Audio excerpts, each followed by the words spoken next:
So hello friends, পুরনো প্রথা অনুযায়ী মেনে চলছে কারাম পূজা। একমাত্র এই পূজাটাই আছে যেটা নিষ্ঠাভাবে এখনও চলছে, যেটা আমরা প্রচলিত ভাষায় জানি ডাল পূজা।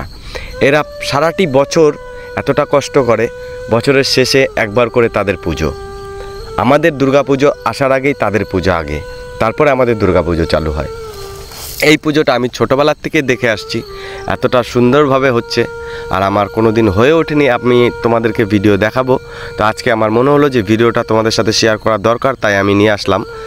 এই মুহূর্তে আমি রয়েছি রানাঘাট কুমারষাটপুর বনমালীপাড়া ওরফে সর্দারপাড়া। রানাঘাটের সকল লোক এটা ডাকনামেই চেনে সর্দারপাড়া, কিন্তু আদি নাম হচ্ছে বনমালীপাড়া। যে পাড়ায় এখনও তাদের পুরনো প্রথা মেনেই চলছে পুজো।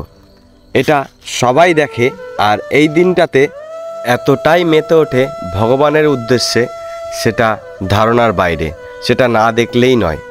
তাদের আনন্দটাকে আমি ছোটোবেলার থেকে পাশে দাঁড়িয়েই উপভোগ করেছি। কি বলবো, এতটাই আনন্দ, দুটো দিন যেন তাদের স্বপ্নের মতন কেটে যায়। সারা বছর যে স্বপ্নটা দেখে সেই স্বপ্নটা বাস্তবে দুদিনে তাদের পূর্ণ হয়ে যায়। এতটাই তারা আনন্দ করে, বলার মতন নয়। আমি ছোটোবেলার থেকে এটা দেখেছি, আর এদের সাথেই আমি বড় হয়েছি, আমি একসাথে পড়েছি, আর আমি এখানটাই আসি এখনও। আমাকে এর পাড়ার লোক খুব ভালোবাসে, ভালোবাসার মান যেন আমি রাখতে পারি।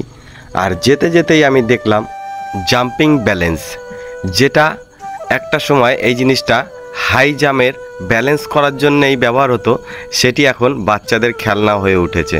যাই হোক, ভালো লাগলো। তো চলুন আর বেশি দেরি করব না, মূল ভিডিওতে আপনাদের নিয়ে যাই। আমি আরও আপনাদের সাথে কথা বলবো, তো চলুন দেখতে থাকুন আমার সাথে ভিডিও।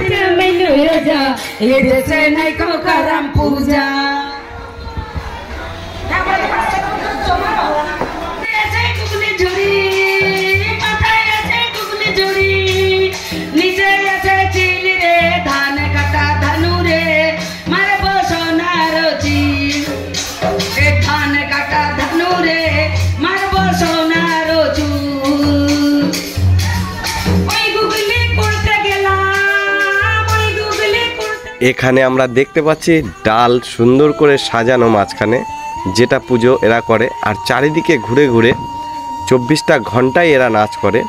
আর এটাই হচ্ছে তাদের ভগবানের কাছে নিজেদেরকে সঁপে দেয়।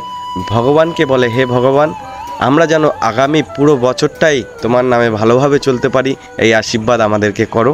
এটাই হচ্ছে তাদের মূল উদ্দেশ্য। তো চলুন দেখতে থাকুন আমার সাথে আরও ভিডিও।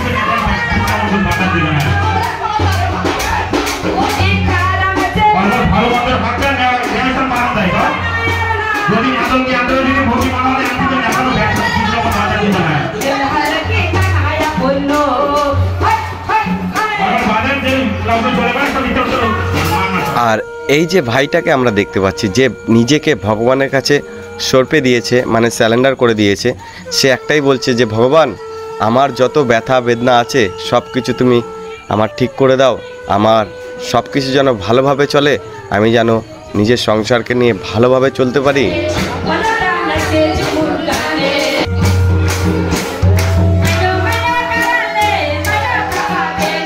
আর এই মুহূর্তে রয়েছে কিন্তু আমরা পুজোর একদম মূল অনুষ্ঠানে, যেটা হচ্ছে যারা সয়াল পড়ে, অনেকেই সয়াল পড়ে, তাদের একটাই নেশা, তাদের নেশা থাকে নাচার।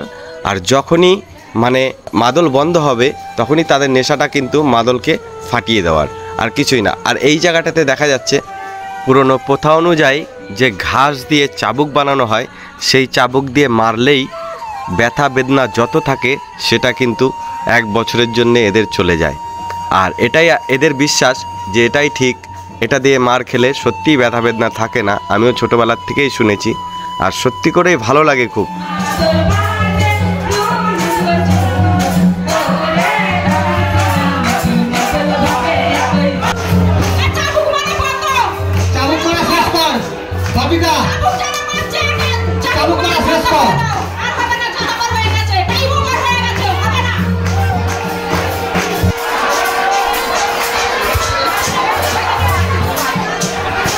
মাদলটা কভার করো আর অজিতকে দে বানাতে। অজিত দে মাদলটা। উৎপল নিচে নাম, ওটা ভিতরে ঢুকি দে।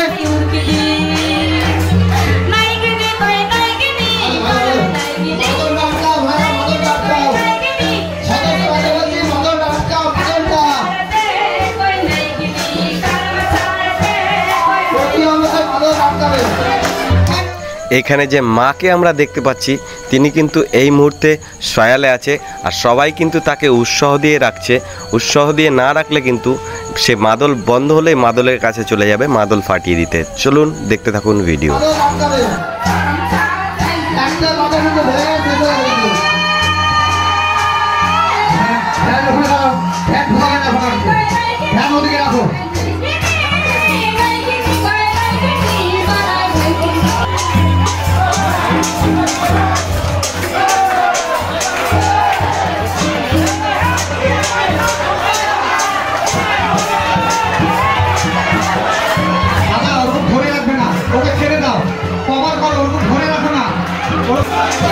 এখানটাতে আমরা দেখতে পাচ্ছি কিন্তু মাদলটাকে সবাই মিলে গার্ড দিয়ে আছে, দেখতে পাচ্ছেন চারিদিক থেকে ঘিরে আছে। মাদলটার কাছে যেন কোনো শয়াল ব্যক্তি না পৌঁছাতে পারে।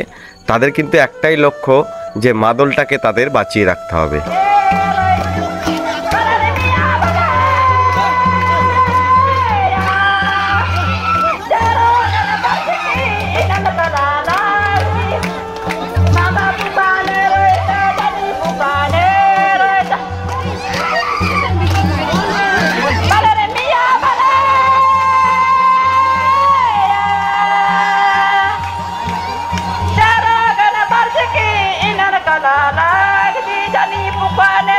ডালকে জলে দেওয়ার পরে কিন্তু সকলেই ফিরে আসে বেদির কাছে। এতটাই জোরে সবাই দৌড়িয়ে আসে, যারা সামনে থাকে তাদেরকে ধাক্কা দিয়ে ফেলে দেবে এমনভাবেই আসে। তাদের স্পিড এমনই থাকে। তারা সকলেই বেদির কাছে এসে তাদের একটাই চাওয়া পাওয়া যে আমাদের আগামী বছরটা যেন ভালোভাবেই কাটে। তোমার কাছে এটাই আমাদের আবেদন।